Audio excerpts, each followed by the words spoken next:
the Book of Revelation. Just saying the name right, it probably brings to mind all sorts of images.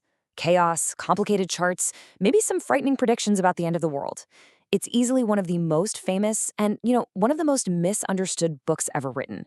So let's dive in, because what if its real message isn't about our future, but was actually a deeply personal letter about their past? Right off the bat, the language in this book is, well, it's powerful. And it's pretty surreal. It just pulls you into this world of really strange visions like this one. And then you get these creatures. I mean, they sound like they're straight out of a nightmare, don't they? They're bizarre, they're terrifying. But this isn't just random fantasy. This kind of imagery was designed to get a really powerful emotional reaction from the people who first read it. And on top of that, you're hit with these super intense, politically charged images of empires and persecution. It's a lot. It's disorienting. And it's all designed to make you stop and ask, what on earth is going on here? So that brings us to the big question we're digging into. Is the Book of Revelation some kind of secret, coded roadmap to our future? Or was it something totally different? Was it more like a letter? A piece of mail written for a very specific group of people dealing with the crisis of their own time. To get to the bottom of that, we have to start by asking a different question. What kind of writing is this anyway? It turns out the key to decoding Revelation is knowing the literary code it was written in. Now, here's the thing you've got to get. Revelation wasn't some bizarre, one-of-a-kind book. Nope. It was actually part of a pretty popular and well-understood style of writing from back then called apocalyptic literature. Think of it as crisis literature. It pops up in times of oppression, and the original readers, they would have known the rules. So, you see, these texts used a kind of shared symbolic language. They were never meant to be read like a newspaper, predicting future events one for one. Instead, they used this wild imagery to unmask the corrupt powers of their own time and to give a community that was suffering some serious hope that God, not their oppressors, was really in charge of history. Okay, so once we have that literary code in mind, let's add the next critical piece of the puzzle. We have to ground this book in a real time and a real place. We have to step into their world.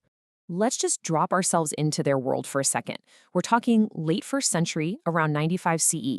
The violent persecution of Christians under Emperor Nero, that's still a very fresh, very painful memory. The current Emperor Domitian is demanding that people call him Lord and God. And it's in this climate that the author, John, gets his vision while he's exiled on the island of Patmos. This is the world that gave birth to this book. And the destination for this letter?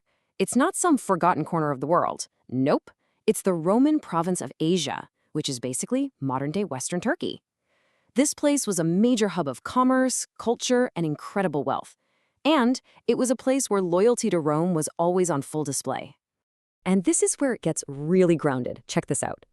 The book was a circular letter addressed to 7 real Christian communities in 7 real cities. The order of the letters you read in chapters 2 and 3, it actually follows a 350-mile Roman mail route that a real messenger would have traveled. See? This wasn't some message for the entire cosmos. It was a very targeted message for them. So, what was the big problem? What was the crisis that these communities were facing that called for such a dramatic letter? Well, it all boiled down to a fundamental clash of loyalties. In Roman Asia, the imperial cult, it was everything. Building temples to the emperor, going to the festivals, this wasn't just about religion. It was the main way you showed everyone that you were a good, loyal citizen. It was basically the civic glue holding everything together. And this created an absolutely impossible life-or-death choice for the early Christians.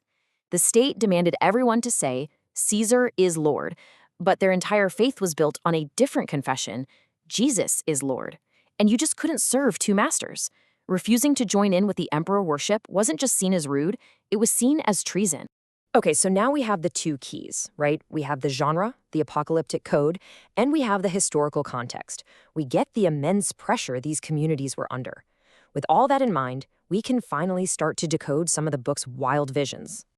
You have to think of Revelation as a form of resistance literature. It wasn't about fighting Rome's propaganda with swords and shields, but with something way more powerful, counter-imagery. It takes the symbols of Roman imperial power and just flips them on their head to show what John believed was their true demonic nature.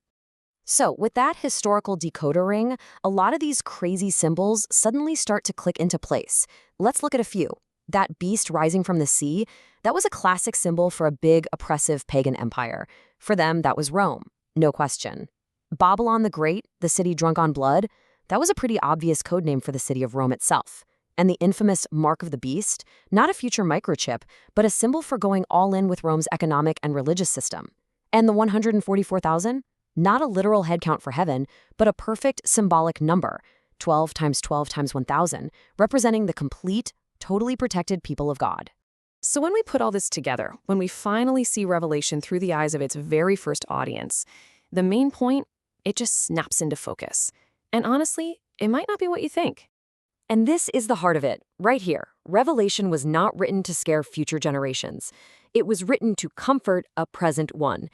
It was a message to a small, powerless, persecuted group of people living under the shadow of the biggest empire on earth, and it told them, hey, don't be afraid. Rome looks all-powerful, but it's not. God sees you, God is in control, and in the end, God wins. And that powerful promise really points to the ultimate goal of the whole book. You see, it's not about destruction. It's about restoration. It's a profound message that all the suffering and injustice of the here and now, it will not get the last word. So, if Revelation was this powerful message of hope for people staring down at the overwhelming power of the Roman Empire, it leaves us with a really compelling question, doesn't it? What does that message of holding on to hope, of resisting corrupt power, and believing in ultimate justice, what does that mean for us in the world we face today?